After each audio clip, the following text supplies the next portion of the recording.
अस्सलाम वालेकुम dear students आज हम एक्सरसाइज स्टार्ट करेंगे 11th चैप्टर की।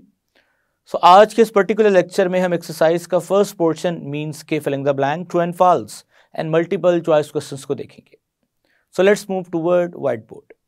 जी स्टूडेंट्स, तो आज हम चैप्टर नंबर 11 की एक्सरसाइज का पोर्शन स्टार्ट करेंगे, जिसमें अगेन हम filling the blanks, true and false and multiple choice question को देखेंगे पहले।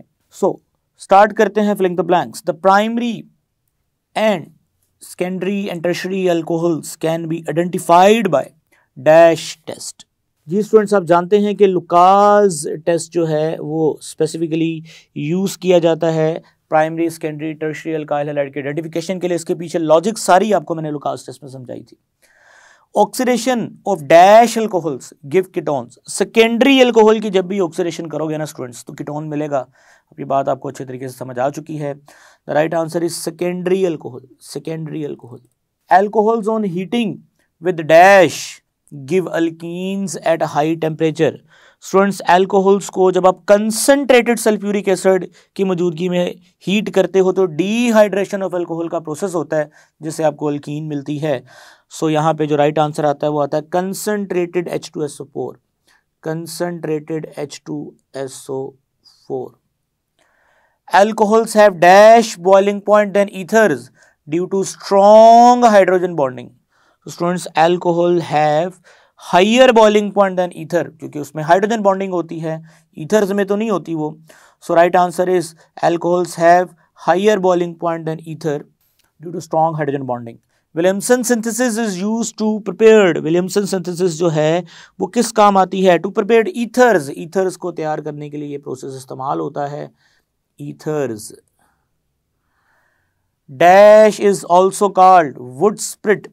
इनमें से कौन है जिसको हम वुड स्प्रिट भी बोलेंगे? तो right answer is methyl alcohol is also called would spirit. Right answer is methyl alcohol. Carbolic acid is the other name of phenol. Students, carbolic acid जो है वो दूसरा नाम है फिनोल का। ये बातें अब आप अच्छी तरह जानते हैं। Phenol. Primary, secondary, tertiary alcohols can be prepared by heating Grignard reagent with dash dash and dash. अब सबको पता है कि जो प्राइमरी अल्कोहल है स्टूडेंट्स वो हम लोग यूज़ करते हैं। अगर आपको वो सारा मैकेनिज्म याद है, so primary alcohol, secondary alcohol, tertiary. Primary के लिए आपने फॉर्मल्डिहाइड यूज किया था जी। सेकेंडरी अल्कोहल के लिए एसिटल्डिहाइड यूज किया था, और टर्शियरी अल्कोहल के लिए स्टूडेंट्स अगर आपको याद हो तो आपने कीटोन का यूज किया था। या एक ही वर्ड में एक्सप्लेन करना हो तो हम यहाँ पे लिख सकते हैं कार्बोनाइल कंपाउंड्स भी लिख सकते हैं, लेकिन बेटर है कि हम उनको अलग अलग ही मेंशन करें। फॉर्मल्डिहाइड से प्राइमरी अल्कोहल, एसिटल्डिहाइड से सेकेंडरी अल्कोहल, और कीटोन से टर्शियरी अल्कोहल तैयार होती थी। Alcohols and dash react to produce esters. Students, alcohols का जब कभी रिएक्शन होगा कार्बोक्सिलिक एसिड्स के साथ तो हमेशा एस्टर्स ही प्रोड्यूस होंगे। तो राइट आंसर है कार्बोक्सिलिक एसिड। Carboxylic acids. जी students, dash is use as an anti freezing agent in automobile radiators. Automobile radiators में आप लोगों ने ये मैट्रिक में भी पढ़ा है students.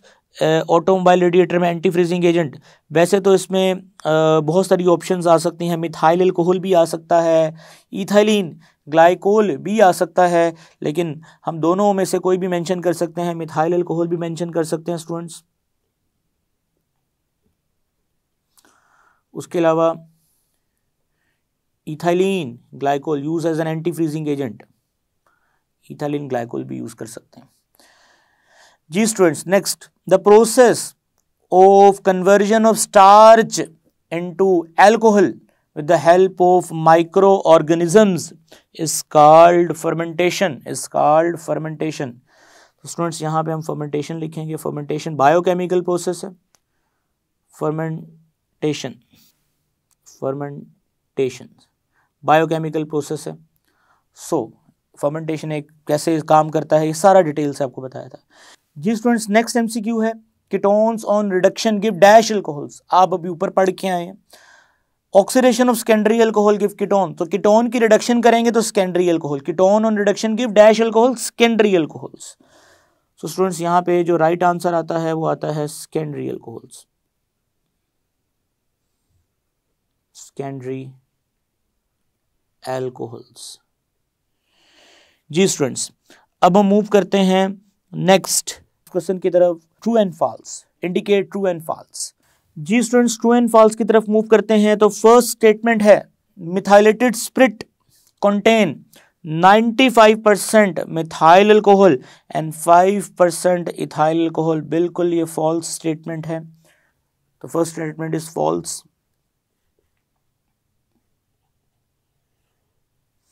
Ji student, second, ethyl alcohol is very good anti freezing agent, बहुत अच्छा एंटी फ्रीजिंग एजेंट है इथाइल अल्कोहल जो है। स्टूडेंट्स इसको हम इथाइल अल्कोहल तो नहीं है बल्कि मिथाइल अल्कोहल, अभी ऊपर फिलिंग द ब्लैंक में भी पढ़ा हमने। सो ये भी फॉल्स स्टेटमेंट के तौर पे हम लिखेंगे इसको, ये फॉल्स स्टेटमेंट है। जी student, next statement, methanol is also called a wood spirit. बिल्कुल ट्रू है, ठीक बात कर रहा है ये, ट्रू है, ये ट्रू स्टेटमेंट है ये। जी स्टूडेंट, नेक्स्ट हम चलते हैं, only 14% ethyl alcohol can be prepared bye fermentation. बिल्कुल ठीक कह रहा है, इसके बियॉन्ड 14% से जैसे ही ऊपर जाएंगे तो जो एंजाइम्स हैं वो इनएक्टिव हो जाते हैं, मजीद अल्कोहल प्रोड्यूस नहीं होती। तो 14% से ही हम तैयार कर सकते हैं, इससे ज़्यादा लिमिट में हम अल्कोहल तैयार नहीं कर सकते फर्मेंटेशन प्रोसेस से। ये स्टेटमेंट बिल्कुल ठीक है, ट्रू। जी स्टूडेंट, अब हम मूव कर रहे हैं नेक्स्ट स्टेटमेंट की तरफ, ether do not show hydrogen bonding. Ether जो है वो हाइड्रोजन बॉन्डिंग शो नहीं करता। बिल्कुल ये ट्रू बात है, ईथर तो नहीं शो करता। क्यों नहीं करता, थोड़ा सा उसका लॉजिक हम यहाँ समझ भी लेते हैं। क्योंकि ईथर के अंदर जो कार्बन के साथ अटैच है हाइड्रोजन, हाइड्रोजन बॉन्डिंग के लिए हाइड्रोजन का कनेक्शन ज़रूरी है ऑक्सीजन के साथ। सो कार्बन वाले हाइड्रोजन तो नहीं हाइड्रोजन बॉन्डिंग शो करते। सो फॉल्स, वो कह रहे हैं ether do not show hydrogen bonding, वो ट्रू कह रहे हैं, बिल्कुल ट्रू कह रहे हैं। ईथर्स में नहीं होती हाइड्रोजन बॉन्डिंग, ट्रू, ट्रू बात है ये। जी students, next, alcohols are more acidic than phenols. गलत कह रहे हैं, phenols are more acidic than alcohols, false statement है ये। जी स्टूडेंट, नेक्स्ट हम देखते हैं, phenols are more soluble in water than lower alcohol. गलत कह रहे हैं, फिनोल जो है ना वो लेस सॉलेबल है due to aromatic in nature. जो अल्कोहल्स हैं वो मोर सॉलेबल हैं और लोअर अल्कोहल्स तो ज़्यादा सॉलेबल हैं, क्योंकि उनमें छोटा नॉन पोलर ग्रुप होगा आर, तो उनकी सॉलेबिलिटी ज़्यादा होगी। तो ये फॉल्स स्टेटमेंट है। जी student, next, alcohols are more basic than ether. Alcohols जो हैं वो मोर बेसिक हैं ईथर से। स्टूडेंट्स, अल्कोहल्स ईथर से ज़्यादा बेसिक नहीं है। उसकी वजह क्या है कि अल्कोहल्स में आपको पता है कि ROH यानी वो H+ भी दे सकते हैं, पर ईथर में तो H+ देने की सलाहियत ही नहीं होती। सो लॉन पेयर की प्रेजेंस की वजह से हम कह सकते हैं this is also behave like as a Lewis base. So it is clear कि ईथर ज़्यादा बेसिक है अल्कोहल से। वो कह रहा है अल्कोहल ज़्यादा बेसिक है ईथर से। सो फॉल्स स्टेटमेंट है ये। Ethers have higher boiling point than alcohols and phenols. Ethers का जो बॉइलिंग पॉइंट है ना वो ज़्यादा है अल्कोहल्स एंड फिनोल से। गलत कह रहे हैं, ईथर्स का तो कम है, उसमें हाइड्रोजन बॉन्डिंग नहीं है। अल्कोहल्स और फिनोल्स में तो हाइड्रोजन बॉन्डिंग होती है। सो वो उलट कह रहा है, यानी वो गलत कह रहा है, फॉल्स स्टेटमेंट है ये भी। जी स्टूडेंट, फॉल्स स्टेटमेंट है। Next, methanol and ethanol can be distinguished by the iodoform test. बिल्कुल ट्रू कह रहा है, ठीक कह रहा है, आयोडोफॉर्म टेस्ट से हम इनको डिस्टिंग्विश कर सकते हैं। आप लोग जानते हैं कि जो एथेनॉल है ये पॉजिटिव आयोडोफॉर्म टेस्ट देता है, मैथेनॉल नेगेटिव आयोडोफॉर्म टेस्ट देता है। उसकी रीज़न भी आपको अच्छे से समझा चुके हैं। स्टूडेंट्स, अब हम मूव कर रहे हैं मल्टीपल चॉइस क्वेश्चंस की तरफ।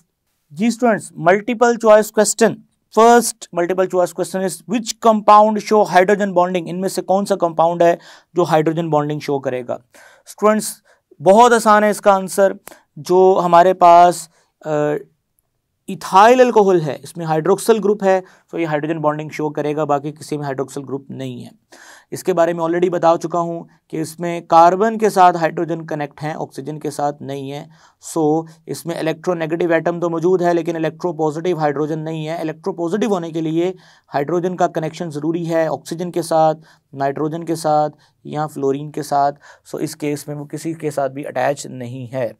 यहाँ पे अगर क्लोरीन बॉर्डर लाइन केस में कुछ डिस्कस होता है लेकिन वो क्लोरीन कार्बन से कनेक्ट है, हाइड्रोजन से नहीं है। So right answer is delta. Which compound show maximum hydrogen bonding with water, इनमें से कौन सा कंपाउंड है जो पानी के साथ मैक्सिमम हाइड्रोजन बॉन्डिंग शो करेगा? सो स्टूडेंट्स इसका जो राइट आंसर है, कौन सा कंपाउंड ज़्यादा हाइड्रोजन बॉन्डिंग शो करेगा, इसका ना कुछ कॉन्सेप्ट समझ लेते हैं। इसमें से जो 3 ऑप्शंस हैं जिनमें से हमने सेलेक्ट करना है, ऑप्शन एक तो अल्फ़ा, क्योंकि सी तो ईथर में होती ही नहीं ना, अल्फ़ा में भी हाइड्रोक्सल है, बीटा में भी हाइड्रोक्सल है, डेल्टा में भी हाइड्रोक्सल है। अब स्टूडेंट्स OH के साथ लगा हुआ जो ग्रुप है जो R है, या इस केस में AR है, इस केस में AR है, AROH। अब ये R की अगर ये स्मॉल है तो ये लेस डोमिनेंट होगा। अब स्टूडेंट्स एक बात याद रखिए, ये जो ROH में से R जितना ज्यादा डोमिनेंट होता जाएगा, OH उतना कम डोमिनेंट होता जाएगा। यानी जितनी ज्यादा R की लेंथ में इजाफा होगा ना, OH की इफेक्टिवनेस उतनी कम हो जाएगी। जितना R छोटा होगा, OH की इफेक्टिवनेस उतनी ज्यादा होगी। यानी ये नॉन पोलर पार्ट है, ये पोलर पार्ट है। हाइड्रोजन बॉन्डिंग होती ही पोलर पार्ट की वजह से है। तो स्टूडेंट्स इसका मतलब ये तो बड़ा ग्रुप है, R बड़ा है, यानी यहां OH की इफेक्टिवनेस कम है।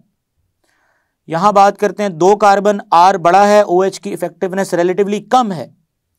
यहां देखते हैं एक ही छोटा एक कार्बन है, एक ही कार्बन है, स्मॉल r, OH की इफेक्टिवनेस ज्यादा।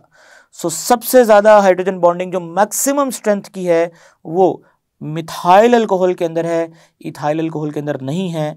तो right answer is methyl alcohol. जी students, which compound is more soluble in water, इनमें से कौन सा कंपाउंड है जो पानी में ज्यादा हल होगा? जी स्टूडेंट्स, अगर आप बात करते हैं, अगेन वही कंसेप्ट यूज होगा। वाटर में हल होने के लिए हाइड्रोजन बॉन्डिंग या पोलर होना जरूरी है। उसके लिए एन हेक्सेनोल का मतलब है कि ओल एल्कोहल है जिसमें 1 2 3 4 5 6 कार्बन है, OH है। अगेन आर की लेंथ ज्यादा है। आर की लेंथ ज्यादा होने का मतलब OH वीक है, यानी ये वीक हाइड्रोजन बॉन्डिंग डेवलप करेगा वाटर के साथ। जी स्टूडेंट, अब हम बात करते हैं सी ऑप्शन की।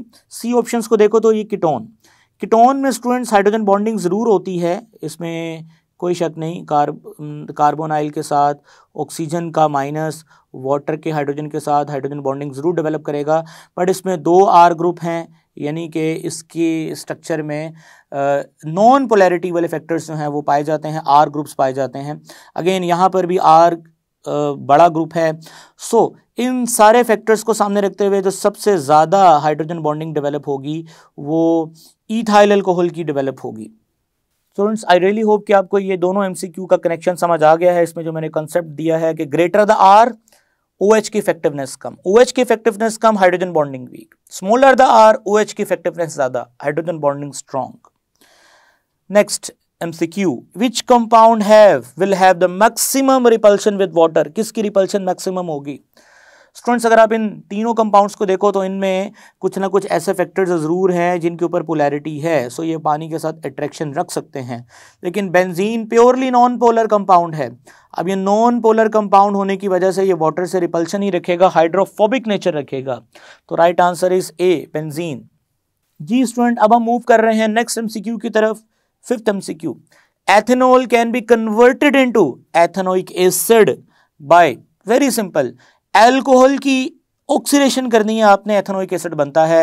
ये बात आपको कई बार बता चुके हैं, चैप्टर में भी बताई है कि whenever alcohols oxidize they will convert into aldehyde, and after all aldehyde oxidize होके कार्बोक्सिलिक एसिड में कन्वर्ट होगा। तो राइट आंसर है स्टूडेंट्स ऑक्सीडेशन प्रोसेस से गुजरना पड़ेगा इसको। जी स्टूडेंट्स, मूव करते हैं। Which enzyme is not involve in fermentation of starch, diastase, zymase, urease, invertase. Urease students, urease तो कहीं पे भी फर्मेंटेशन में हमने नहीं पढ़ा। डायस्टेज, जाइमेज और इन्वर्टेज का रोल हमने देखा था फर्मेंटेशन में। So urease, right answer is urease जो है वो पार्टिसिपेट नहीं करेगा। Which compound is called universal solvent? इनमें से कौन सा कंपाउंड है स्टूडेंट जो यूनिवर्सल सॉल्वेंट कहलाता है? बहुत आसान सा जवाब है वाटर। पानी जो है उसको यूनिवर्सल सॉल्वेंट के तौर पे हम मानते हैं क्योंकि उसकी very high dielectric constant value है। डाइइलेक्ट्रिक कांस्टेंट वैल्यू का मतलब आपको बार बार बता चुका हूं। जिस तरह कैपेसिटर की प्लेट्स को, पॉजिटिव एंड नेगेटिव प्लेट को सेपरेट करने के लिए हम उसमें जो भी मटेरियल लगते हैं जो पॉजिटिव नेगेटिव प्लेट को सेपरेट रख सकता है, वो डाइइलेक्ट्रिक होता है। सो पानी भी क्या करता है, जो भी चीज़ इसमें आएगी ये उसके आयंस को क्या कर देगा, सेपरेट कर देगा, उसको अपने अंदर डिसॉल्व कर लेगा। उसके अलावा बहुत सारे ऑर्गेनिक कंपाउंड्स को भी पानी जो है वो अपने अंदर डिसॉल्व कर सकता है ड्यू टू हाइड्रोजन बॉन्डिंग। और डाइइलेक्ट्रिक क्यों बोला? क्योंकि प्लस माइनस को अलग करने वाली चीज़ की जो पावर है वही डाइइलेक्ट्रिक कांस्टेंट कहलाती है। ये बात आपने फिजिक्स में भी पढ़ी है। तो पानी की एक अच्छी डाइइलेक्ट्रिक कांस्टेंट वैल्यू है, मतलब कि वो ऐसी कोई भी चीज़ जिसके ऊपर प्लस माइनस है उसको सेपरेट करने की बड़ी अच्छी सलाहियत रखता है। So that's why they are called universal solvent. जी स्टूडेंट्स, अब मूव कर रहे हैं जी नेक्स्ट एमसीक्यू की तरफ। Methyl alcohol is not used. इनमें से कौन है जो मिथाइल अल्कोहल का यूज नहीं है? एज अ सॉल्वेंट बिल्कुल यूज होता है। As a substitute of petrol, petrol के सब्सटीट्यूट के तौर पे ये यूज होता है जी बिल्कुल। As a substituent of petrol के तौर पे ये यूज नहीं होता। As an anti freezing agent, as a denaturing of ethyl alcohol, बिल्कुल ये सारे ऑप्शन ठीक हैं। सब्सटीट्यूट ऑफ पेट्रोल यानी पेट्रोल की जगह पे हमने किसी गाड़ी में मिथाइल अल्कोहल को नहीं डाला। तो इसका जो राइट आंसर है वो है सी, चार्ली। जी स्टूडेंट, इसका जो राइट आंसर है वो है C, as a substitute of petrol.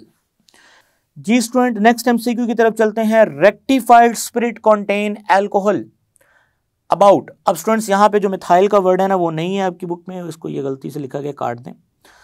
So contain alcohol about, कितने परसेंट अल्कोहल पाई जाती है रेक्टिफाइड स्पिरिट में? अब आप लोगों ने पढ़ा है 95% अल्कोहल होती है रेक्टिफाइड स्पिरिट के अंदर, 100% होती है absolute alcohol. According to Lewis concept ether behave as. Students, अभी आपको थोड़ी देर पहले बताया कि ईथर्स के पास आपको पता है कि लोन पेयर्स होते हैं ऑक्सीजन के पास, so they behave as Lewis base because they have ability to donate lone pairs, so that's why they behave as a base. I really hope students कि आज के इस लेक्चर में हमने MCQs, filling the blank and multiple choice questions को समझ लिया है एक्सरसाइज के। इंशाल्लाह ताला नेक्स्ट एक्सरसाइज के लेक्चर में हम short answer questions and long questions को रिव्यू करेंगे। तब तक के लिए मुझे इजाज़त दीजिएगा। टेक केयर, अल्लाह हाफिज़।